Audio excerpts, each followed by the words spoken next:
asked me anything. You could have asked me about AEW.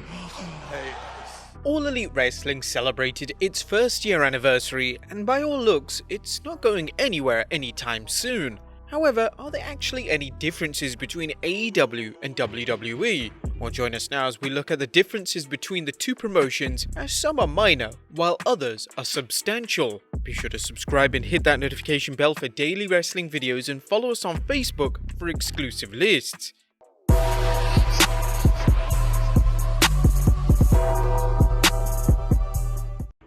Let's first look at AEW. Now, AEW works with its wrestlers on storylines. One advantage former WWE supers working in AEW talk about is that the promotion allows them much more input into potential storylines. Although AEW president Tony Khan still has the final say, the scuttlebutt is that AEW storylines are much more wrestler influenced than in the WWE. Critics have likened this to inmates running the asylum, with some wrestling pundits pointing to matches like Double or Nothing Stadium Stampede as evidence of wrestlers taking things a little too far. But on the other hand, supporters see this as evidence that AEW is willing to let wrestlers think outside the box, arguing that this has played a role in its success.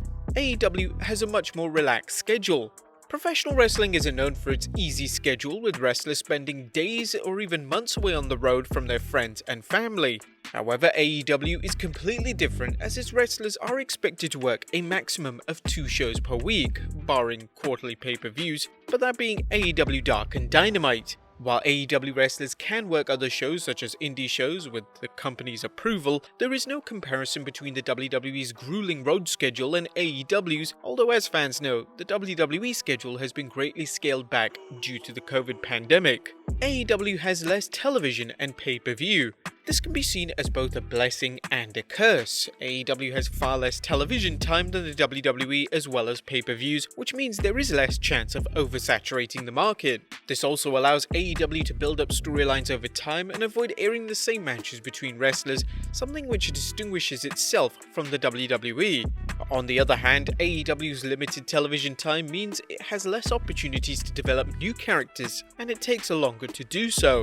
While AEW is reportedly getting an additional hour of television in 2020, that may not be enough to properly develop and promote its wrestlers. AEW is a lot more violent.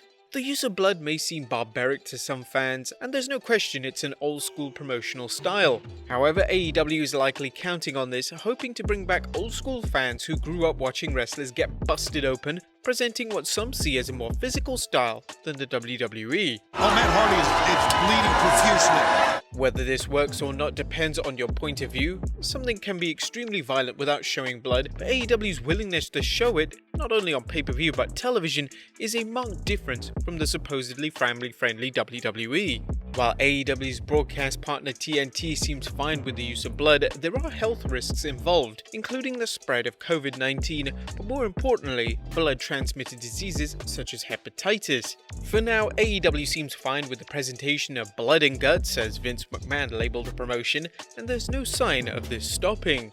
AEW has long-term storytelling. Now, while WWE does in fact use long-term storytelling for its biggest programs, only the most die-hard WWE fans would claim the promotion uses long-term storytelling for the bulk of its stories. By comparison, AEW seems to book storylines with conclusive beginnings and ends. Granted, injuries and other factors can change things, but fans watching AEW typically get the feeling that they are watching storylines with a clear beginning, middle, and end.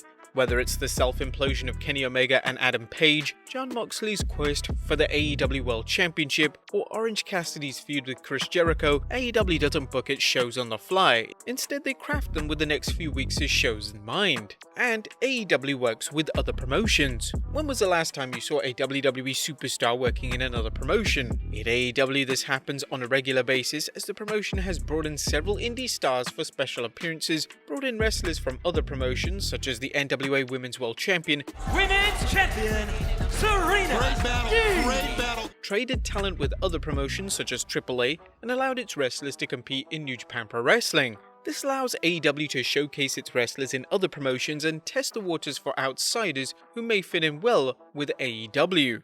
The WWE. The WWE has nearly a century behind it. The McMahon family has been promoting wrestling since around 1915, which translates into an incredible depth of knowledge and the ability to adjust to changing times. While they've not operated under its current name for this entire time, it has been run by the McMahon family, with every generation seeming to take the company to new heights of success.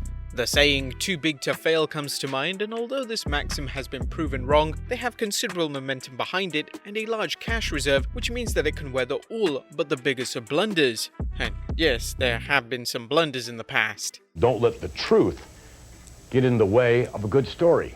Anyone familiar with the WWE's history knows that another maxim applies to the company: nothing succeeds like success. The WWE has a powerful infrastructure. The WWE Network isn't just about its streaming service. No, they have spent decades building up a vast network of contacts, not only with TV networks, but Hollywood executives, arenas throughout the world, and even government leaders. Anyone who has been to a WWE live event knows that the company has a well-oiled touring company that allows it to travel from city to city without any problems. The WWE can and does run shows throughout the world and continues to build up its brand in major foreign markets such as Europe and India, and it's always looking for more. This element may seem like it has nothing to do with the in-ring product, but it has everything to do with WWE's success. Vince McMahon has created a global empire over the last 3 decades, and he has the resources to show for it, as well as dedicated revenue streams that help the WWE stay strong even when one area of business is weak. For example, when the WWF experienced sluggish house shows during the new generation of the early to mid-90s, it shifted focus to running foreign shows where demand was high. The WWE is synonymous with wrestling.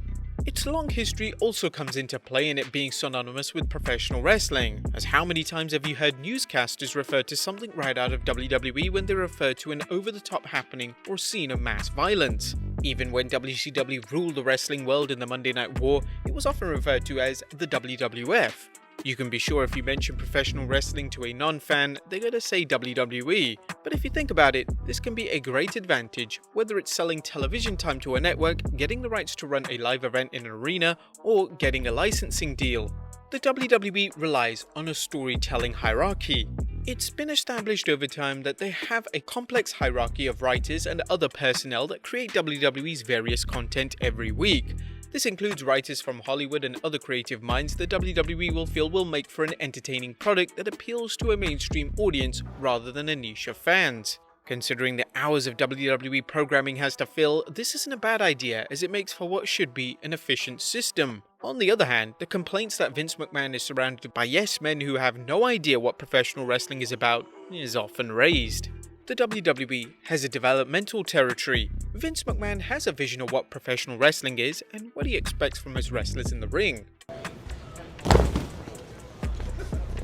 As fans know, there are many different styles of wrestling, not only from country to country, but from promotion to promotion in the same country. The WWE's developmental territory allows the company the luxury of training new talent in the WWE style and training established wrestlers how to work in the WWE.